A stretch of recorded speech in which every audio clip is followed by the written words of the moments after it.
President Trump this past week unveiled what he calls the God Bless the USA Bible, which not only has the words of Scripture in it, but also the text of the Constitution, the Bill of Rights. You know, I haven't really seen that. I've heard some people talk about it. I think I'm more concerned about the White House restricting the ability of children to put religious symbols on Easter egg, Easter eggs for the Easter egg roll at the White House. You know, I'm glad that CBS gives people the right to express their religious freedom. I can't imagine that we're certainly in a situation where the Biden White House is restricting, especially that of children, their ability to express their religious freedoms. Okay, but you wouldn't buy a copy of this Trump Bible, would you? Speaker Johnson plans to hold a vote on funding for Ukraine aid when Congress returns a week from tomorrow. Is that still the plan? This is authoritarianism versus democracy. That just the brutality that is occurring. Is it going to have overwhelming support from fellow Republicans, or are you going to have to make tweaks to the legislation as currently written to either include loans that Ukraine would have to pay back or potentially tuck in something regarding border security to get across the line? And I've loved kids jumping on my lap. But I think overall, we're going to get a package that is going to be negotiated with the Senate and the White House so that we have a bill that the president can sign. Will whatever gets done pass? The CIA director, the Secretary of Defense, everybody has made it clear that we are at a critical juncture. Outright treason. Our European allies are saying that Putin's goal is a war beyond Ukraine with Europe. We need to stop him in Ukraine. But we've not seen significant losses of territory on the battleground in Ukraine itself. We certainly see it strained. We've seen a lack of ammunition. We've seen even rationing of ammunition. We need to give them a longer range weapon system. The White House has been hesitant to do so. Congress has called for that. President Zelensky has called for that. What this would do, it was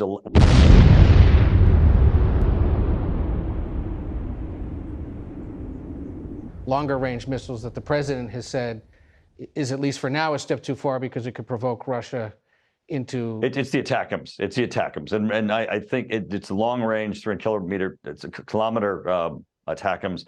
Those, I think the administration is on the verge of being willing to...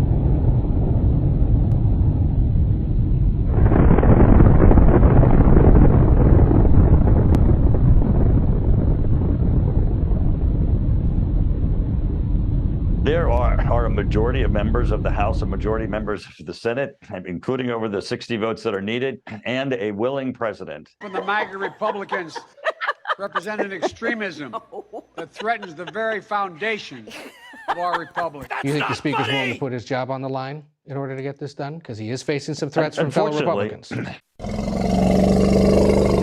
Yeah, of course. Unfortunately, the Chaos Caucus has continued to want to stop everything that occurs in Congress. It's not as if they have an alternative plan. They're just against those things that are necessary and that we're doing. This is necessary for national security.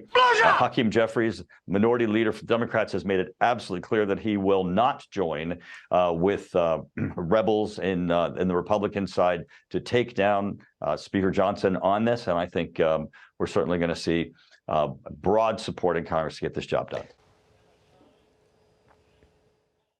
And it shows that we can have radical fringes, even radical individuals who don't really have an ideology or an agenda other than chaos, that can cause disruptions. And that's what we have seen.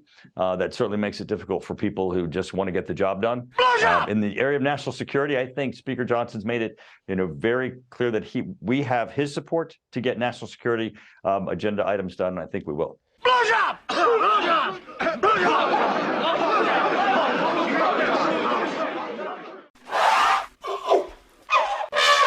The God Bless the USA Bible.